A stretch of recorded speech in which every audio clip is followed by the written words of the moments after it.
What's up, everybody? Welcome to the beautiful world that is DFS and sports betting talk on the internet. I am Emerson Lotzia. You are watching The Sweat presented by DraftKings. A lot on the menu, including the best options available on a meaty NHL slate. Who to pay up for around the NBA, and quite possibly who to captain in a Thursday night football showdown between the Cowboys and a banged-up Saints. And happy MLB lockout day to all those who celebrate. Let's get after it with some NFL Chaser Fade. Top of the morning, the DraftKings contributors, Reed T. Fowler, Pierce Dietrich, and new to the program, RotoWire's Jeff Erickson. And as the new kid on the block, you are up first, Jeff. So Chaser Fade for me. Agree or disagree with the following. It's looking like both DeAndre Hopkins and Kyler Murray will both return to the Cardinals lineup this weekend. So Murray would cost you $7,500. Chaser Fade, he's a great DFS play here despite that chunky price tag. I go fade here. First of all, I don't know how mobile he's going to be. You know, even before the injury, he was running less frequently. And I really want, if I'm going to pay up for $7,500 for a quarterback, I want to get the rushing yards and the possibility of a rushing touchdown. The Bears are one of the best against quarterbacks, number 9 on the season, fantasy points against. In the last 4, it's actually they're 7th against. So they're a tough, relatively tough matchup on the road. I think I fade that price. I'd probably go $6,000 for Derek Carr instead. Okay, Reed T. Fowler, what do you want to do here, man? Because this dude, even before he hurt his ankle, only failed to reach 20 DraftKings points in like 2 contests.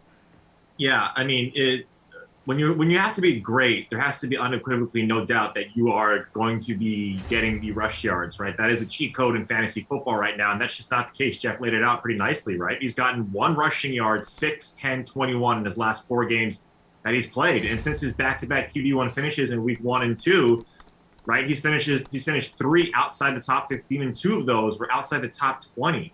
So what is Kyler doing right now to get the moniker of great? Like, I think we like to think that he has the ability to be that. We saw that, flashes of it in the first couple of games, but since then, he's just not, it's not the case. And you have to equate it too against other guys on this slate, right? Derek Carr is definitely in play. I think Herbert, Hurts, those Lamar. I think Lamar, if there's any player that I want to pay up for, and I know this is probably not going to be popular, it's Lamar Jackson. I think he's faced some pretty tough pass defenses, but I think he gets a nice one this week in Pittsburgh. They're not the best. They're 29th in weighted DVOA. And so, I'm going to take him and pay up for him as opposed to Kyler, which we haven't seen since week 8. Okay, so Pierce, Cardinals had a bye last week. Murray was close to playing in week 11, so he's likely close to full strength. I don't know if I would go that far. He's likely close enough to play, but full strength. And let's assume you're right. Let's say he is at full strength. Are they going to completely unshackle him? Is he going to be full go? Are they going to let Kyler Murray be Kyler Murray? The answer to that's no. There's not any questions. I mean, some people will come into this matchup saying, well, there's a couple questions around it. We know this. Jeff talked about this. Heading before the injury, they were not running with him. Reed just mentioned that, gave you the numbers. They're not running the ball with Kyler Murray, and they shouldn't. They can win games without letting him run. Now in the playoffs, as we get close to the end of the season, if they've got to win games, then sure, you maybe consider rostering him if they're going to unleash him and let him go wild. But I don't see him going wild. I don't think he is close to 100%. It's not the best matchup. If he was $1,000 cheaper, then we could have a pretty good debate. But right now, I don't think there's any debate at all. You just can't play him. Again, scoring at least 22 DraftKings points in 6 of 7 healthy games. Yes, health is a big word there. Speaking of pricey, though, no one is more expensive on the main slate than Colts running back Jonathan Taylor, guys. $9,200. Reed, start me off here. Chaser Fade, he scores a touchdown in his 10th straight game, and he's worth every penny against the Texans. Well, there's 2 parts of that question. I think I'm going to chase the touchdown, but fade that he's worth the $9,200. I mean, like you mentioned it, when is it ever a smart play to pay the most expensive guy? And we've seen when you pay up for the most expensive player, like the Christian McCaffreys of the world, especially at running back, they can get dinged up and be out of the game. I'm not saying that's the case. And Jonathan Taylor is someone who's been doing this fairly often, where he gets you these absolute monster games. And last season, he put up an average of 20 DK fantasy points against Houston in 2 matchups. I think he has to score twice to get to this number. And I think, he's done that before. And I know he's capable of doing it, but I think the smart play is to go down to Eckler or Mixon. I think that game is the one you want to attack. And Jonathan Taylor, if he's going to be like 5% roster because it's too expensive, then yeah, of course it's a smart play. But $9,200 right now for a guy that they might not necessarily need down the stretch in this game, I'm going to fade that. Okay, Pierce, what's a smart play here? Paying up for Jonathan Taylor or going elsewhere?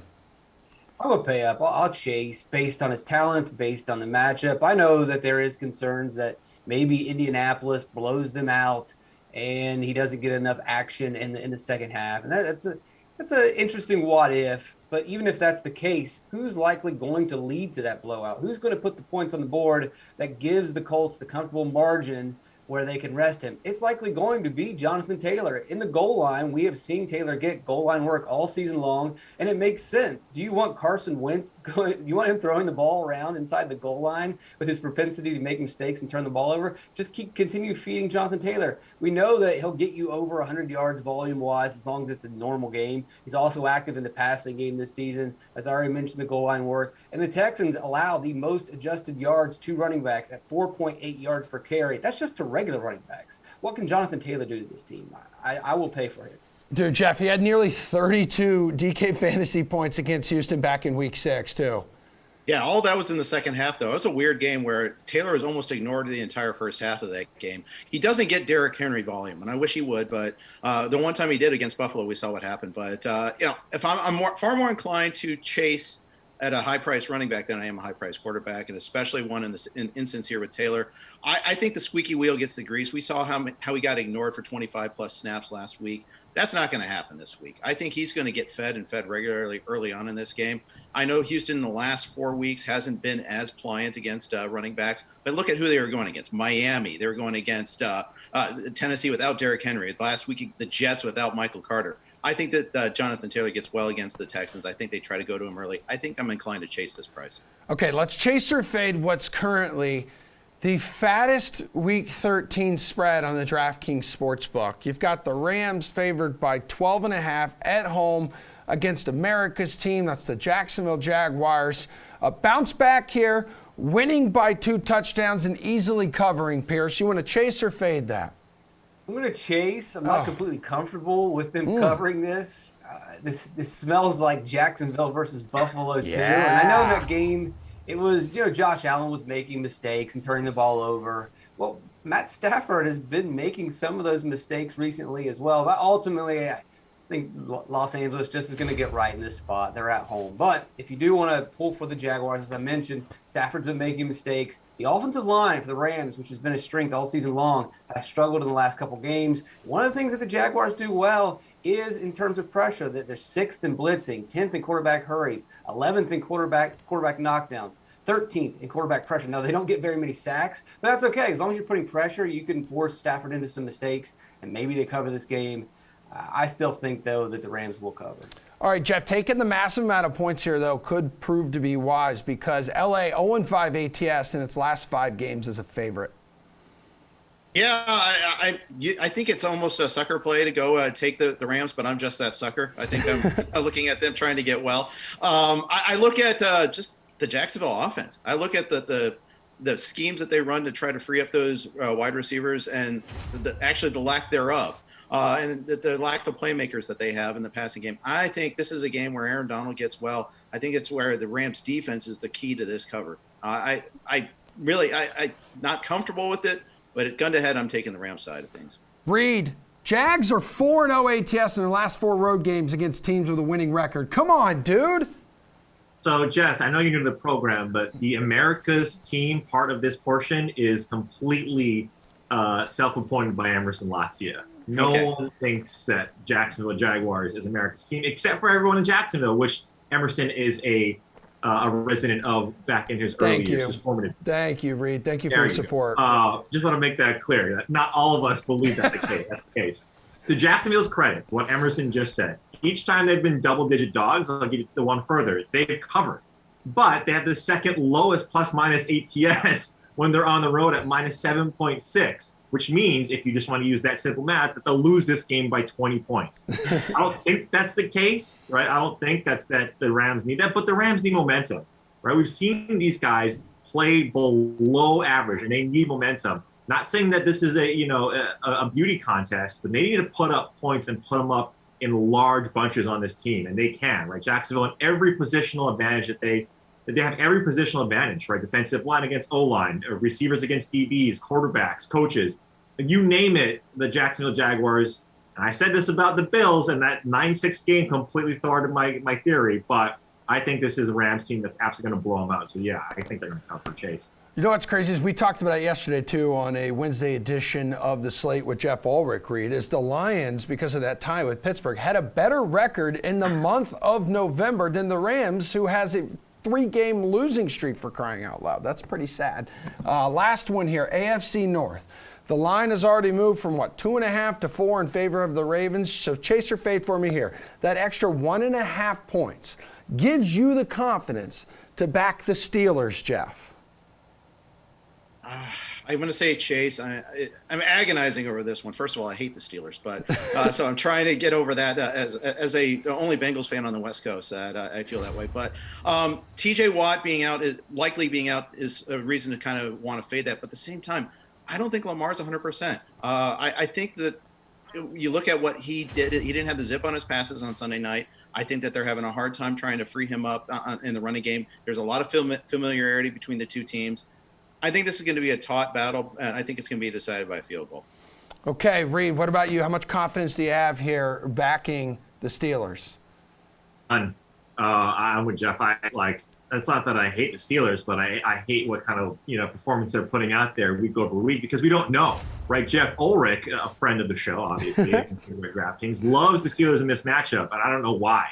They're 29th in weighted DVOA on defense. The Steelers do not have TJ Watt. I mean, the line moved, and it's crazy the market thinks that TJ Watt is worth 1.5, right? Kind of like where it was and where it's going to probably end up, which is crazy. And without TJ Watt, I get it. The Steelers just don't have the secondary. Joe Hayden is banged up. I think Lamar's in a great spot to bounce back here. I think Baltimore blows him out. Okay, Pierce, bring us home here, man. Yeah, I'm going to fade confidence in the Steelers. I have absolutely no confidence in the Steelers. I'm not a big Ravens guy either, but I believe that we're giving Lamar a little bit of a hard time lately. Just a tough matchup. I mentioned it before against Miami, blitzing him like crazy, and he had a poor performance. Last week against Cleveland, it really wasn't that terrible. He threw some costly interceptions in the first half, trying to force balls while they were driving downfield. They were moving the ball. The offense was looking fine. He just made some mistakes. Well, Pittsburgh doesn't blitz because they can't blitz because, as Reed mentioned, this is a bad defense. They have a bad overall DVOA, a bad rush DVOA, a bad pass DVOA. There's issues in secondary. They're not able to pressure quarterbacks. They don't do anything defensively that's going to be able to stop Lamar Jackson. And I think that we have just kind of gotten down on him a little bit. Maybe the bar was too high. And on the other side, the offensive line for the Steelers is terrible, continues to be terrible. And one of the things that the Ravens are doing well is applying pressure to the quarterback. I'm with Reed. I think this will be a blowout for the Ravens. Yeah, and in their last 7 home games, Steelers 1-6 against the spread. Gentlemen, thank you. Good stuff. Jeff, congratulations. You're one of us now. We got hockey coming up next. Plus, we're going to swap out Jeff with a J for Jeff with a G because they just make things difficult up north. And we're going to dive into tonight's Cowboys-Saints game coming up. But first, our Cowboys insider, Nick Eatman, would like a word with you. Well, at one point in time, the Dallas Cowboys were on top of the world, 6 straight wins, but now obviously a little bit of a rut. Losses in 3 out of 4 coming up on week 13 and kicking off the slate in New Orleans with Nick Eatman. He's covered the team for the last couple decades. I am Adam Kaufman. And Nick, I think first and foremost going into this one, just loads of personnel questions. Yeah, I mean, who's playing, who's not, who's coaching, who's not. There's a lot of things happening right now, and that's the world we live in, and that's what's going on, obviously with COVID and the protocols. But it's just a crazy time because it's not just you don't have any continuity of like we said, who's playing, who's coaching, but then also this is a weird week coming from this Thursday to Thursday where you've got Sunday is like a Wednesday and Monday is like a Thursday, and you have to get into that mindset, but you're coming off of a short week where everything was all jumbled. So to say that things are up in the air is an understatement right now. And so that you've just got to figure out a way to get through it. And it's not going to be the easiest thing, but they are getting some players back. CD Lamb for one, maybe Amari Cooper. That's kind of up in the air still, but it'll just be interesting to see who's all out there and coaching against the Saints. What do we believe right now with regard to those 2 wideouts you mentioned? I know Amari Cooper, he's back in the building, but he's still dealing with some COVID symptoms. So as unpredictable, obviously, as this thing is, you're not a doctor, I realize, but are there expectations he's going to play? there are expectations depending on who's saying them. Jerry Jones said, on Tuesday morning, he said that he fully expects Amari to play. And then Mike McCarthy, who's still doing conference calls and stuff this week, even though he won't be coaching on the sidelines Thursday night, but he was saying that there's still some symptoms for Amari, so it's I don't think they would put him out there. Obviously, if he's got symptoms, they're not going to put him out there. So we'll see what happens here leading up to the game. Does the team, and in particular Dak Prescott, then continue to obviously lean on Cedric Wilson, on Michael Gallup? I mean, these two guys were basically what we expected them to be last week in terms of usage. Michael Gallup, yes. CeeDee Lamb should be back and be ready to go. But as for Cedric Wilson, he's dealing with a ankle injury. He was in a walking boot at the end of the game Thursday, so he did not practice on Monday. So we'll see again with him. It'll be Noah Brown and some other guys in there helping out. I think they'll be fine at receiver. They have enough guys in functioning with the offense, as long as the offensive line and the running game can kind of get back. That's really the issue, is that the running game has forced them to be one-dimensional. Well, you mentioned the run game. I know there were some conversations, at least through reports anyway. How much happened internally, I don't know. But there were conversations about whether or not Ezekiel Elliott should play in this game, and lightening the workload coming up, obviously, toward a playoff push. He obviously has not been himself in recent weeks in terms of average yards per carry and all of that. And honestly, Tony Pollard hasn't been all that much better either. So how does this team get the run game going? And also, what kind of workload should we expect from Zeke on Thursday? I think what you'll see is you'll probably see a little bit more of a balance there between Pollard and Zeke. They are going to, they're cutting his snaps somewhat, but they're still playing him. And also looking the fact that after this game, you can get through this game against the Saints, then afterwards you've got kind of a mini bye, if you will. You got the weekend, and then they play the next week in Washington, which is now shaping up to be a really big game. But not to get ahead of ourselves, I think how they handle this game Thursday night is, I think you'll see Pollard and Zeke. You got to get that offensive line going again, though. And Lyle Collins will be playing on the right side with Zach Martin. I think if they can get those guys healthy at wide receiver, it all just kind of works itself out. Get that passing game going. I think they'll be able to lean on the running game too, but they just have to be more balanced than what they've been. 10 games on the NHL slate tonight, and 3 guys here to share with you who they think you should roster in DFS tonight. NHL.com Fantasy on Ice podcast host Pete Jensen and RotoWire's finest AJ Scholes and Paul Bruno. Usually, guys, we're looking for a top price center to anchor our lineup. However, on a big slate, there's a smorgasbord of options. So let's look for some value here. Who is your favorite low price center tonight, Pete? I'm going with Mikhail Granlund from the Nashville Predators. I don't think many people who are casual fans realize that this line, especially since Philip Forsberg has come back from injury, is probably one of the 10 best lines in the entire league. Right now, Matt Duchene, Granlund, and Forsberg, all better than a point per game on the season. I know we're only 2 months in but this is still really impressive for a team in Nashville that kind of sold in the offseason away some of their key players like Ryan Ellis and Victor Arvidsson. So these guys are have the Nashville group totally rejuvenated. I think they have a favorable matchup tonight. I would definitely stack certainly Granlund for 5,200. Yeah. Duchene also moderately priced 5,900. Forsberg's a little more pricey, but try to get 2 of those guys in your lineup against the Bruins, who are without Brad Marchand. And the Bruins seem to give up a lot of goals when they play some good teams these days without Tuukka Rask. Granlund up $200 compared to his last time out, in which he had 23 fantasy points. Paul, what about you, man? Give me some value here at center. You know what? Pete's onto something there with Granlund. The Leafs were interested in him in the offseason. I know for a fact, and they were close to acquiring him. Can you imagine that offense added to what they have already? That's a shot for you, AJ. That's one of many today, by the way. Wow. 15 points in his last 10 games, facing a Bruins club that is really showing they're a one-line team, and two-thirds of that line will be on the ice tonight. The other third we talked about. but it's not your father's button-down tight defensive model of Bruins that we're seeing this year with neither Swayman or Allmark reminding anybody of Tuukka Rask. I also like Logan Couture for $5,300. He's got 8 points in his last 10 games, 19 and 21 on the season. He's their number one center and a model of scoring consistency this season, facing a depleted New York Islanders lineup that is struggling through the first quarter of the campaign, currently on an 8-game losing streak. I think it's going to be 9 after tonight. AJ, what do you want to do here? Value. Yeah, so with Jack Hughes coming back for the Devils, we kind of expected New Jersey to move Nico Hischier down to the second line, but that hasn't been the case in their first game back. They have him anchoring that line alongside Jack Hughes, moving to the wing, putting both those young guns on the top line. And so I really like Hischier here at 4,700. Sure, he's stuck in a 9-game goal drought, but he has 6 helpers over that stretch.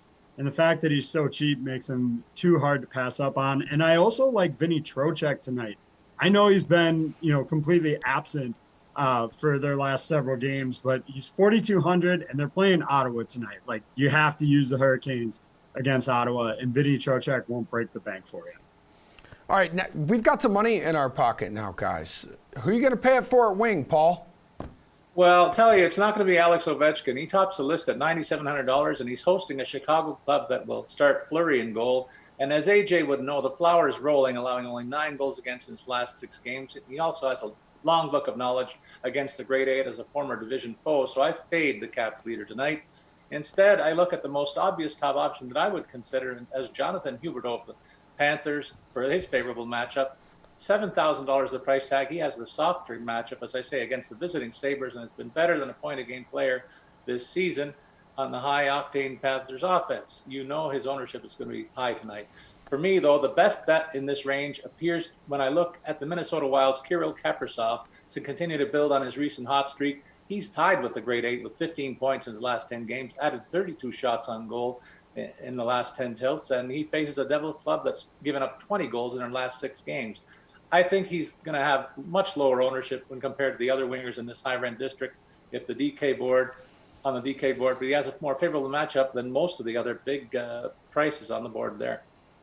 Dude almost scored 40 DK fantasy points like a week ago. That's insane against Winnipeg. AJ, what do you want to do here at wing, man? Who are you paying up for? Well, I don't know if it's, paying up, but at Andrei Svechnikov at 6,700, I think you absolutely have to use him tonight. Look, I mentioned the Hurricanes here. The Senators are a disaster.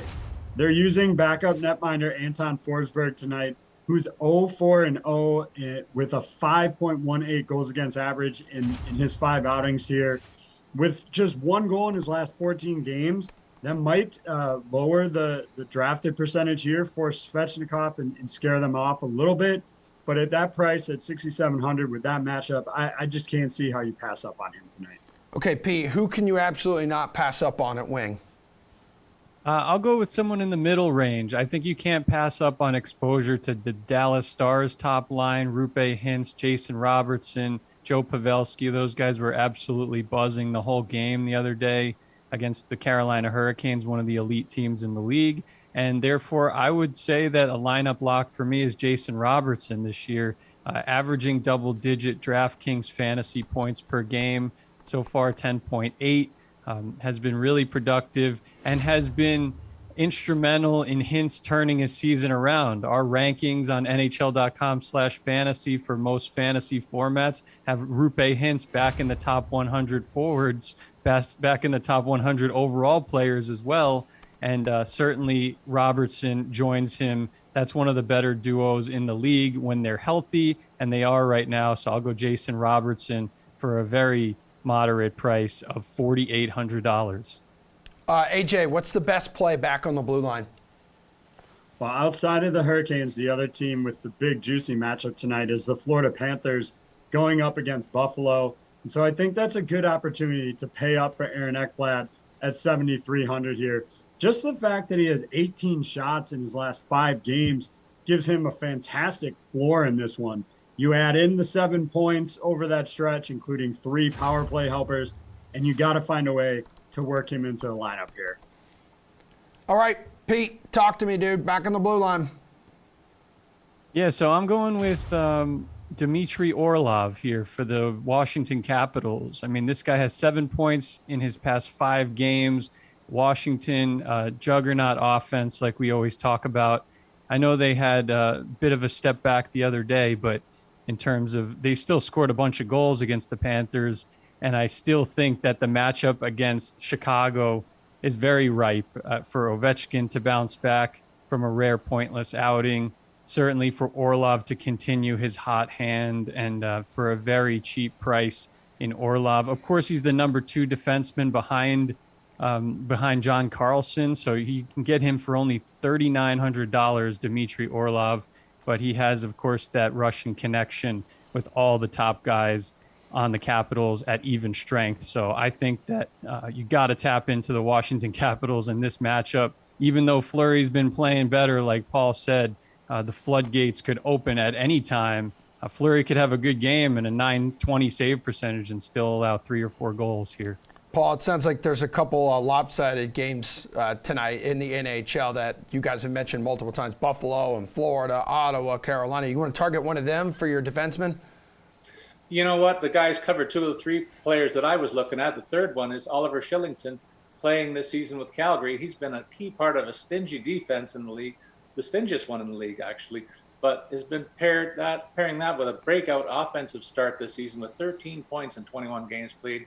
Featured regularly as a power play point man, too. He should easily be worth the $4,600 price tag against the Kings club that has lost 6 of their last 7 games and given up 25 goals along the way. All right, guys, we'll bring it home with this. I know it's early, but which goalie matchup are you thinking about targeting? Pete? I'm going with the easy one here. I think there are some decent matchups elsewhere. Like, you know, AJ was talking about the Canes, but Antti Ranta is going to start, and he's almost the same price as Sergei Bobrovsky in DraftKings. So, yes, I will opt for the 8-0-0 Sergei Bobrovsky, .939 save percentage at home this season against the Buffalo Sabres. So, and, you know, I know that Buffalo's getting Casey Middlestad back. They're going to have a little bit of glimmer offensively against the grain, but I think 9 times out of 10, you're going to see Florida win this game convincingly. And Sergei Bobrovsky, let's be real, he has shutout potential here, assuming he gets the call, and he is expected to start for Florida. Paul, what do you want to do in the crease? You know what, buddy? When I checked the prices here, I thought there was an error. When I scanned down the list and I saw Calgary's goalies, Markstrom and Vlad, both priced at $7,200. I can't believe that. I think somebody goofed. I mentioned the stout Calgary defensive scheme and how porous LA has been lately. I think this is a mismatch in favor of the visitors, so I'll gladly pay down to $7,200 to get arguably the Vezina Trophy leader at the quarter turn here. And if you want a guy who should have a lower ownership than him, though, but comes with a similar high win probability, I'll recommend San Jose's Adin Hill with his favorable matchup against the struggling Islanders for only $7,600. All right, who's worth loading up on here at goalie, AJ? Yeah, I'm with the guys on all accounts here, really. I do think you could still consider Antti Ranta. I get it's not, Freddie Anderson, a little bit more concerning. But the Ottawa Senators, again, are just so bad that you have to at least consider it. I do like Bobrovsky, but I think ultimately I'm going to fall on Adin Hill here for the San Jose Sharks.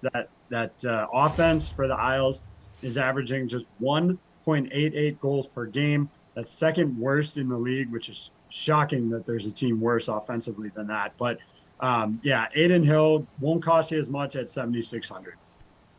Hey, love you guys. Mean it. Back to the NFL we go. Who to target in tonight's Millie Maker Showdown on DraftKings between the Cowboys and Saints after an extremely quick break.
All right, everybody, back to the NFL we go. We have DraftKings contributors Pierce Dietrich. We have Reti Fowler here. We have a different Jeff here, Jeff with a G.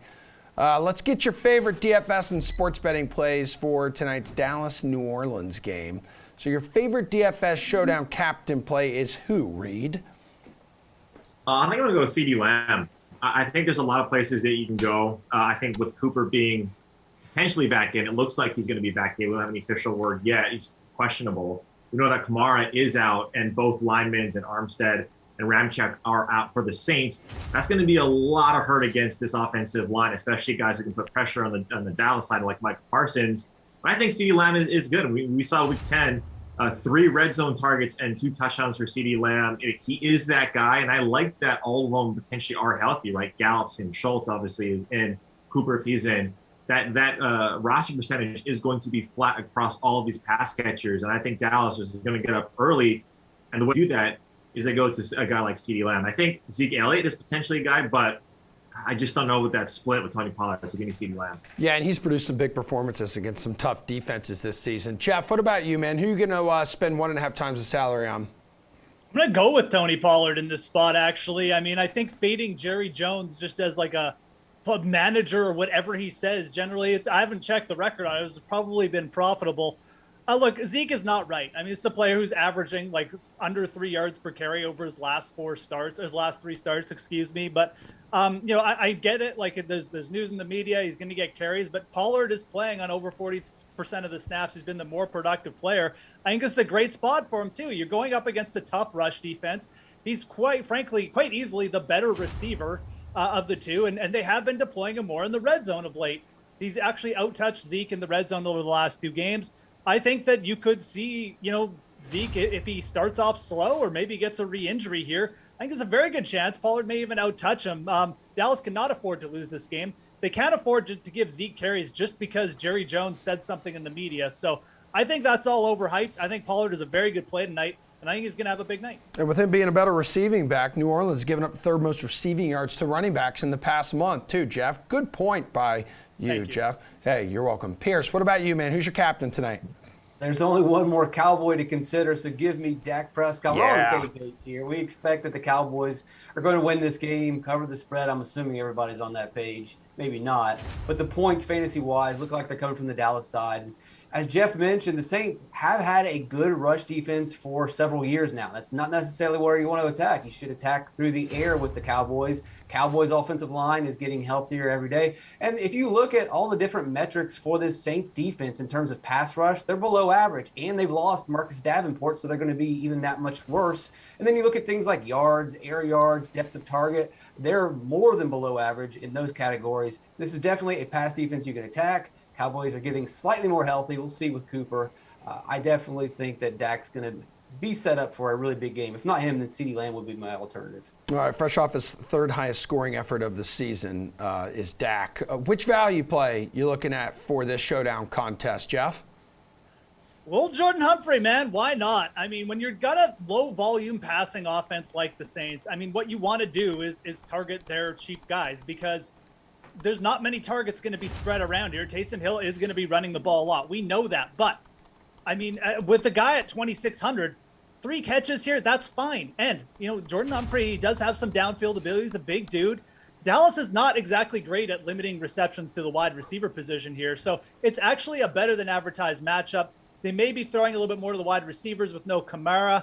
Again, this is a player who's inserted back into the lineup, played over 40% of the snaps in his last game. This is kind of like just what all the wide receivers for New Orleans do. They play 40, 50% of the snaps, and they get 3 or 4 targets. That's what Jordan Humphrey did in his last game. So why not just take him? He's cheap here. He's going up against not really the greatest pass defense, just in terms of, again, limiting receptions to the position. I think this is a good play. If we all expect that Dallas is going to be up in front running the ball and Pollard and Zeke are going to get touches, at some point, Taysom Hill is going to have to air it out a little bit. And I think Jordan Humphrey at 2,600 is a very good comeback play. Yeah, Pierce, I feel like on Thursday night slates, there's always an unexpected player to find the end zone. Who could be that guy in your eyes?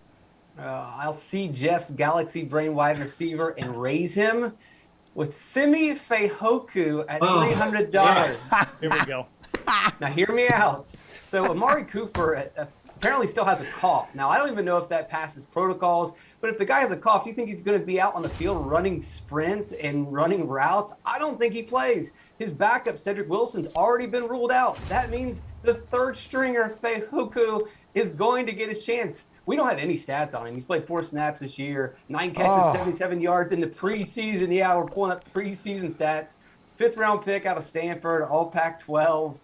There's really not much to go with here, but he's giving you extreme savings. Watch the news. Follow at DK Live. Check out the DK Live app. We'll let you know what the status is of Amari Cooper. But if Cooper's out, then I really expect Feihuku to be in a really good spot at $300. Just to put that in perspective for everybody at home, Michael Thomas is also $300, and he is out for the season. Reed T. Fowler, who is your value pick tonight? I don't even follow that. I don't know. I really don't know how you do it. I appreciate the effort too, and Pierce trying to pronounce the Polynesian's name. I like that. Right? Not that hard though. That wasn't that hard. But like, I guess mine is going to be a little bit more chalky than that. A little bit more, on the normal. The Dallas defense. I wanted to say Traquan Smith. I don't think he's necessarily a value. So he's at 5,600. I think he's going to be involved.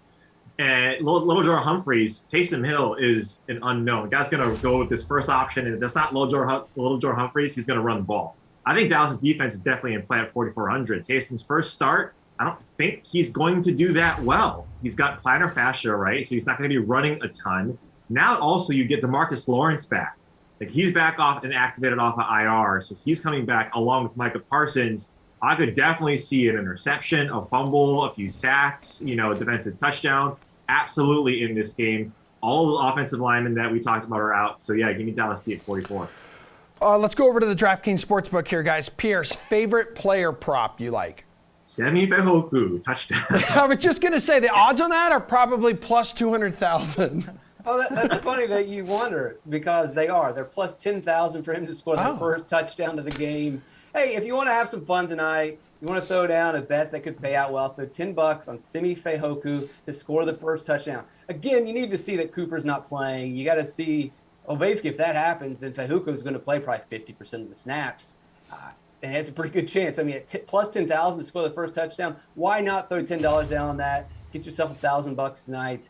It's a matchup that can be exploited. We expect that they're going to pass the ball. And if they're going to pass, someone's going to catch that touchdown. Why not Feihuku? Hey, man, I like it, dude. There's always a chance, brother. Reed, what do you want to do here? Your favorite player prop? I'm really feeling the Semi Feihuku. Dude, I hope he goes off tonight. I'm just going to say it. I hope he gets 2 touchdowns. I think Dak over 8.5 rushing yards is definitely in play. But the one that I actually really like kind of correlates with Jeff's captain play. I'm going under 2.5 receptions for Ezekiel Elliott. You're getting plus money on that.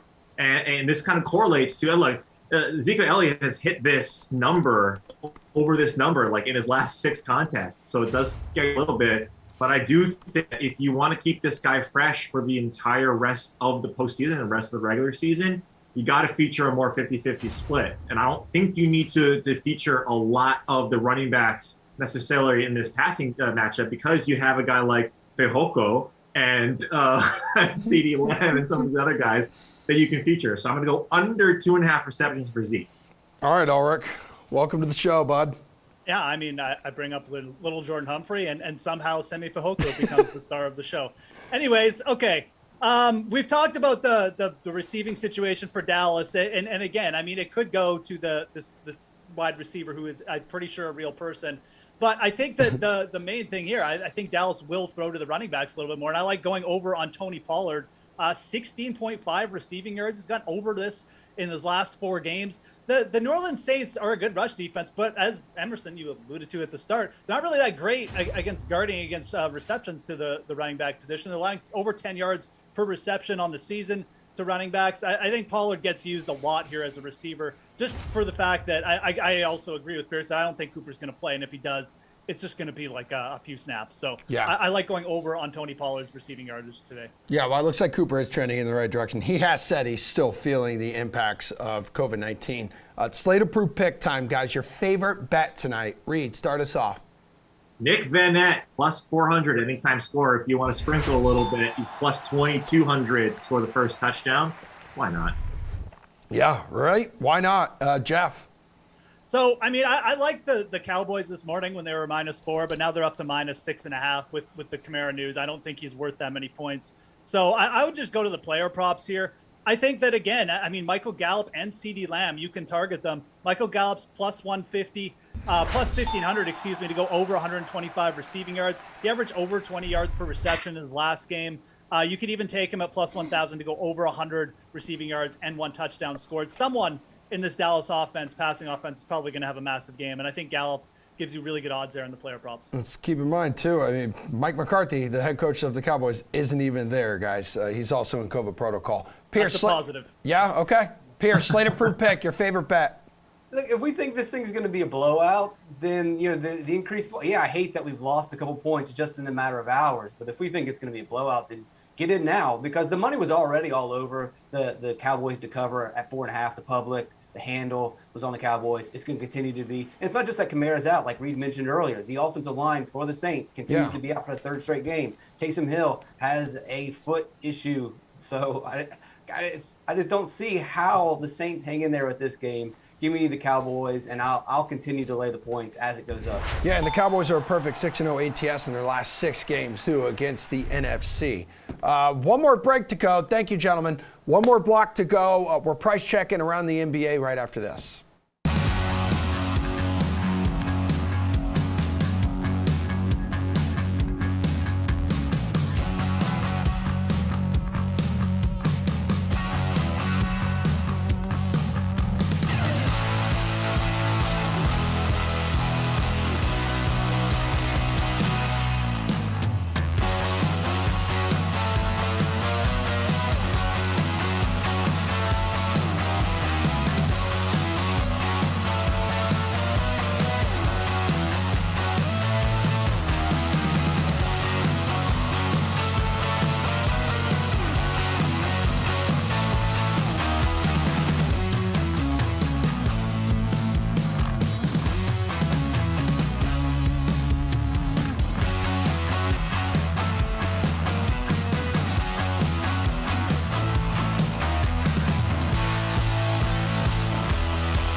All right, we're wrapping this show up with some hoop heads, DraftKings contributors Gary and Thorne, and how about some big Nick energy, Nick Fryer and RotoWire's Nick Whalen. NBA price check, dude. So your favorite DFS plays at the following price ranges. Well, what do we got? A 5-game slate this evening. So give me your guard over $7,500, Gare Bear. Yeah, I think there's a lot of guys to choose from, obviously. Some big name injuries on this small slate, and there's a glut around 8K, specifically at point guard, where you find Chris Paul, you've got CJ McCollum, and you've got SGA. And I think I'm going to lean to the cheapest of the 3. Josh Giddey not playing for the Thunder. I know we don't spend a lot of time thinking about the Thunder, but his usage rate, SGA, skyrockets when Giddey has not been on the court so far in 2021. It goes up to 35.1%. He's averaging 1.24 DraftKings points per minute when Giddey's been off the floor so far this season. And we just saw Gilgeous-Alexander play over 35 minutes in last night's game against the Rockets. Maybe they're a little bit more conservative with his playing time on the second night of a back-to-back. We know how, let's say, cautious, overly cautious the Thunder have been with SGA in the past. But I think this is a pretty good matchup, too. We talked earlier in the week about just how good point guards have been against the Memphis Grizzlies so far this season, the second most DraftKings points per game to the position. So I'll lean with SGA on a slate where there's a bunch of guys at 8K that you could really go with. All right, Waylon, hook me up with your guard over $7,500. I do like the SGA call by Gary, but I'm going to go DeJounte Murray. tonight at Portland. He's at 9,800, so you are going to have to pay up a little bit. But I don't love a lot of the options at forward, so I'm a little more comfortable spending up at the guard position. But Murray's got at least 48 DraftKings points in each of his last 4 games, 6 of his last 7. He's been over 54 DraftKings points in 5 of those 7 games. So he's truly settled in as kind of this breakout guy that we thought he might be this season in San Antonio. And then you look at the matchup, Portland already a bottom 3 defense in the NBA. They're 27th against the point guard position when it comes to DraftKings points allowed. You take away Damian Lillard, not that really affects your defense all that much, but you're replacing him with Anthony Simons, who's one of the worst guard defenders in the league. Like, at least Damian Lillard puts in some effort. You can't always say that about Anthony Simons. Norman Powell could miss this game as well. Nasir Little, another long kind of defensive-minded body on the wing, already been ruled out of this game. So even at full strength, the Blazers have very few options who you feel good about throwing at DeJounte Murray. Certainly not McCollum, not Lillard, not Simons. You take away some of those key guys, and I think this turns into an even better matchup for the Spurs and for DeJounte Murray. Okay, Mr. Fryer, who is worth dropping all the pennies on here at guard? Well, I'm always going to be a fan of playing DeJounte Murray, but I'm going to lean more towards Garion's end of the spectrum tonight, where he's got Shea Gilgeous-Alexander going. But I'm going to go with CJ McCollum, also in that mid 8K range, because this is this game has the highest total tonight. Portland, San Antonio. No Damian Lillard, of course, for a while. Norman Powell out again. Could be out again today. I'm sorry, he's questionable. Obviously Nick was hitting on Little is out as well. So CJ is going to be the guy in the short term, and his usage rate goes from 24.1% to 31.5% with Lillard off the court. And we just saw in last game where he popped off 26 shots, 11 of which are 3-pointers. Those are both significant increases from his season average. And that's against the lowly Pistons. I know the Spurs haven't been great either, but McCollum's got to carry that kind of workload against that bad of a team. We're going to expect that again tonight against the Spurs. So because you're getting a quality player at the end of all this with an increase in volume, you got to take advantage of that. Okay, Waylon, now I need you to kind of dig deep here. We need to find the men of the people. Give me a guard under $4,500. Yeah, so if you're going to maybe spend up with SGA or with DeJounte Murray, I think you could pair those guys with someone like Killian Hayes at 4,400. Back-to-back 21 DraftKings points game. He's been going off lately in Detroit. But really, I look at this as a potential blowout scenario where you're playing a team in Phoenix that's won 17 in a row. I mean, this game could be wildly out of hand by halftime or by the end of the third quarter, even with Devin Booker not playing. And I think that maybe turns into a scenario where we see a little bit more of Killian Hayes. He has a little bit more license to do things on the offensive end if this game is a blowout in garbage time. I think the same goes for Corey Joseph at 4,300 in Detroit. And then if you look at the other side of this game, I think Cam Payne at 4,100 is going to be a relatively popular option with Devin Booker out. And I think you could say the same thing about Landry Shamet at 3,100. I almost feel like DraftKings is baiting us into trying to play Landry Shamet at 3,100. He's going to be super popular, I think, as a pivot without Devin Booker. All right, Fryer, what do you want to do here? I need under $4,500 in the guard department. Yeah, I'm going to stay with the Blazers again, and I never thought I'd say this year, but I'm actually going to go with Tony Snell at 3K against the Spurs. He started with Lillard and Powell out, and again, Powell is questionable, and with Little out as well, that there's still going to be those minutes there for Snell, even if he's not starting. And when he got those extra minutes last game, he almost gave the people who drafted him 6 times value, which I know doesn't take much when he's at dirt cheap price, but you're trying to go for a salary saver here, and he's going to get opportunities, and that's all we can really hope for in this situation. So save a lot with Tony Snell tonight, and you got a little opportunity to you're going to get that value back at minimum. Yeah, Gary, you got someone who could really return some value for us here? Yeah, along the same lines as Nick, I think you really can start to focus in on Portland's reserves. It's just a matter of picking who you trust, because it's not exactly like an amazing list of players.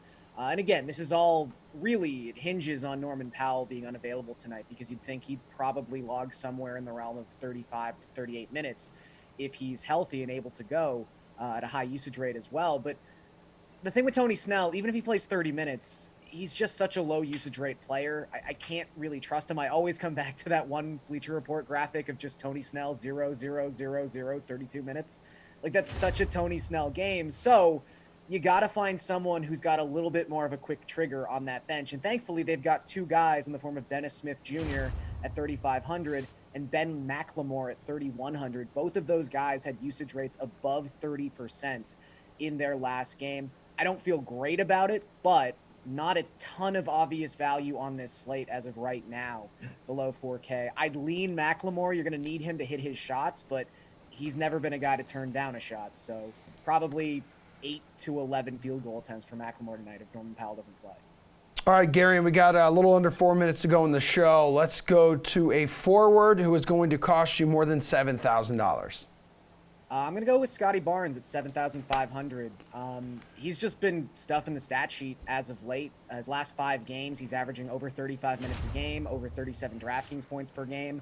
He's also hit 10 of his last 21 three-pointers, which has been kind of an interesting development for Scotty Barnes. There's definitely some blowout potential in this game, which is somewhat worrisome, but I think that's mitigated just by Nick Nurse and how he plays his rotations. He really is not a blowout coach. He's going to play these guys and play them a lot. Keep an eye on Gary Trent, though. If Trent does play, another high-usage player, I think he could definitely impact Scotty Barnes' overall usage rate. But if Trent's not playing, I think Barnes is at a great price. Dude, everyone's jumping on the Barnes train right now as he's shooting up those season rankings. Mr. Fryer, forward over $7,000. I am one of those guys that's jumping on the Barnes train. I'm right there with Gary, and all I want to add is that Milwaukee's on the second leg of a back-to-back, and then I know they're middle of the pack against small forward and power forwards in terms of fantasy standpoint, but the Bucks just let Kelly Oubre, Miles Bridges, and Gordon Hayward each score above their points per game average on Wednesday, so I think this one's a no-brainer tonight. Waylon.